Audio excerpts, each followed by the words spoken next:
Welcome to PTE Plus online lessons. Today we're going to be focusing on PTE reading and in particular reordering paragraphs. So for those of you who have never taken the PTE exam before, let's take 5 to 10 minutes to familiarize ourselves with what is reordering paragraphs and the type of questions that we'll typically see in reordering paragraphs. So here we have a video that we got from the official PTE website.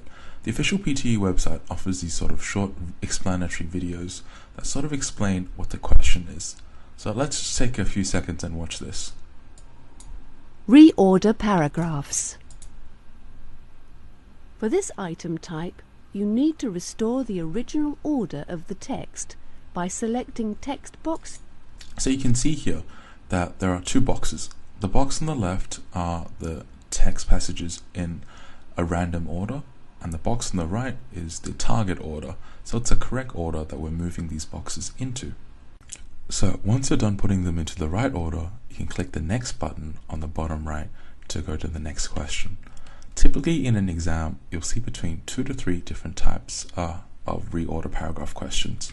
So some people might ask, why is it 2 and why is it 3? Because the PTE machine has its own system. It randomly allocates between either 2 or 3 types of different questions. So it's different between every single exam. And they have a recommended time here of 1.5 to 2.5 minutes, depending on how long the passage is. So for shorter passages, you might be expected to use 1.5 minutes, and for longer passages, you might be expected to use 2.5 minutes. So it's all really flexible here. So a lot of the timing will just depend on the number of different boxes you'll get. For example, if you see 4 boxes, then we definitely recommend you to try to do it in 1.5 minutes. And if you're going to see 5 boxes, and obviously there's going to be more to read, more to consider, so 2.5 minutes is the maximum that you should be doing it, and no more than that. So it's especially important for people who are taking the PTE exam for the first time to sort of consider timing yourself beforehand, especially during practice. That way you can allocate the correct amount of time for this section. Now we're going to be talking about a critical section, which is how they allocate marks for reorder paragraphs. And here in this slide, you can see the PTE official scoring criteria. And in this box, you'll be able to see what is the maximum amount of marks that you're going to be given or allocated in this particular question. Many students find the whole reorder paragraphs to be a bit exotic and odd, so they're not really quite sure about how the scoring works. So let's have a look at how the newest scoring guide for the reordering paragraph looks like. So let's read this together. Partial credit. 1 mark for each pair of correct adjacent text boxes and 0 as a minimum score. So here in this sentence, we can see 2 keywords pop out at us immediately. Pair, correct, and adjacent. So pair means two that go together, a pair. Correct, obviously everybody knows what that means, and adjacent means next to each other. So in analyzing the criteria, we immediately see that it has to be paired and it has to be correct and adjacent. So you need both of them to be together. So let's apply this in some real life context and examples. So here we've got 4 possible choices, A, B, C, D, in the logical order A, B, C, D. So in this particular case, there are a total of 3 possible marks. So we have AB, which is 1 pair, BC, which is 1 pair, CD, which is another pair. And because A and B are next to each other, that is 1 correct pair, and A and B are next to each other, that's 1 correct adjacent pair. You get 1 mark for AB, 1 mark for BC, BC are correct and adjacent, CD, correct and adjacent. So that's a total of 3 marks there. And obviously if you have an E, you have a total of 4 marks. And then obviously the score would change depending on how many options you had. So when we look at student A and student B, who do you think gets a better score? I'll give you a few seconds to consider it. Logically, we'd want to say student A, right? Because they've got the correct order. They've A at the front and D at the end. But the correct answer would be student B. Student B would have the higher mark. Because remember, we're looking for pairs. A and C are not paired together, but A and B are paired together, right? So A and B are paired together, so that's 1 correct pair, and they're adjacent. So A and B are next to each other, and they're adjacent. And the important thing to keep note here is that the pair has to be in the right order. It has to be AB, can't be BA. And then they have CD, which is also in the right order and adjacent, so that would be 1 mark, 2 mark. But when we look at student A, you can see that they have A and B. Unfortunately, they're not paired together.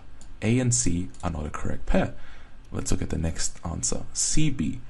Yes, these are adjacent, but they're not in the correct order, so we cannot give any marks for this. And then let's look at BD. BD are not a pair, and they're not adjacent, and they're not correct. So student A, while getting A and D correct in the correct locations, would get 0 marks in total, compared to student B, who would end up getting 2 marks out of a total of 3 marks.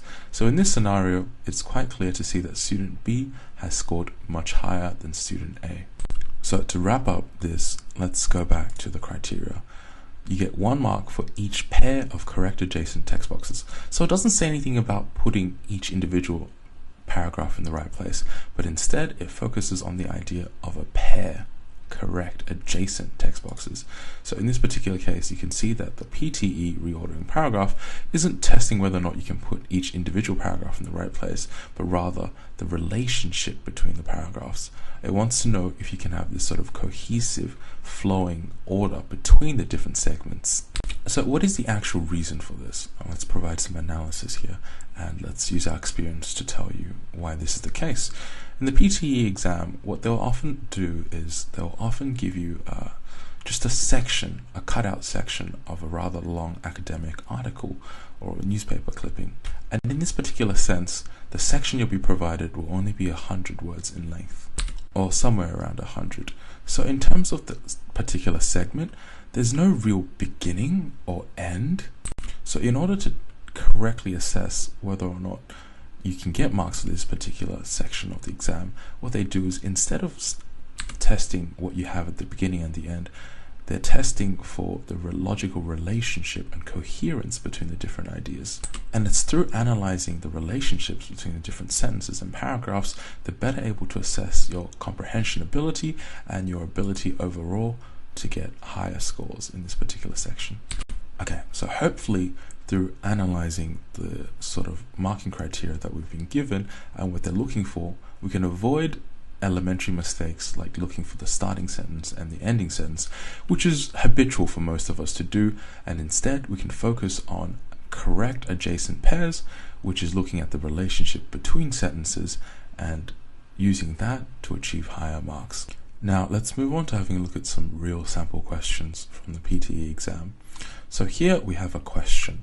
The first thing we're going to do is we're going to rehash the concepts for the marking criteria. You can see here that the source is the jumbled up paragraphs and the target is what we want to achieve once we unjumble it and put it into the correct order. So in terms of source, we can see there's 1, 2, 3, 4, 5 different boxes. So we can easily answer the question, how many marks are in this question? So because there are 5 boxes, we know that they're going to be a total of 4 marks allocated for this particular question. And we know that because there are 4 pairs, 4 possible adjacent pairs, AB, BC, CD, DE. So I'll count that again for you. AB, 1, BC, 2, CD, 3, DE, 4. Okay, now that hopefully everyone understands how we can get a score and we can understand the marking rubric and how we can maximize our points in this particular section of the test, I'm going to be giving you guys 2 minutes to try to answer this question. And I want you to be able to unjumble this and put it from the source into the target section in 2 minutes. Okay, the time starts now.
Okay, so that's been around 2 minutes, and trust me, I'm pretty accurate with timing this because I've got a timer here at the top. If you found that you had difficulties answering the whole question within 2 minutes, that's okay, because it's your first time encountering questions like this, and it's quite normal, so don't feel any stress or any pressure. For now, we can just practice slowly and take our time with these examples, and we'll look at the time again closer to the exams. And hopefully our target is to get to a prepared state where we can go into the test and not be pressured for time and not be under pressure of leaving the question uncompleted. So remember to make use of our resources and practice these slowly. And because of the time constraints of our PTE Plus online class, let's have a look at the answers that I've pre-completed for you. So here we have the correct answers in the target column, and the correct answers would be E, A, D, B, C.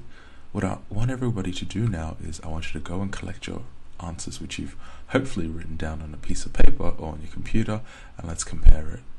So I want you to take your answers and have a look at how many pairs you've got and whether or not those pairs match up to these target pairs, which would be AE for one pair, ED as one pair, DB as one pair, and BC as one pair. So we've got a total of 4 pairs. So compare your pairs with these pairs and see if you've got them in the correct order and whether or not they're adjacent to each other. So I want everybody here to take note that we're going to take a small break, and next lesson we're going to be talking specifically about how to deal with these type of questions, and we're going to teach and develop some profound techniques for maximizing our mark in these sort of questions, and some techniques and little tips and tricks that we can apply both in our practice and in the actual exam. But before we finish the class, let's wrap up by giving you guys some precautions and things to avoid, so some disclaimers. So first of all, to rehash, PTE reorder paragraphs won't give you any scores by identifying the topic sentence only. So like we said earlier, picking out where A and where D belongs, that doesn't matter. We need to look for the pairs. The aim is to identify the relationships between sentences and paragraphs. As we said earlier, the relationship between A, B, B, C, C, D. So the relationship between each different point. And finally, time management in real text is important, and we won't waste a second on doing the non-scoring work. So knowing that, we won't bother to look for what goes to the start, what goes at the bottom, but instead we're going to be looking more at the relationships. Okay, so that's all we've got time for today. Thank you for tuning in, and hopefully we'll continue next lesson on PTE Plus to look at different techniques for reordering paragraphs.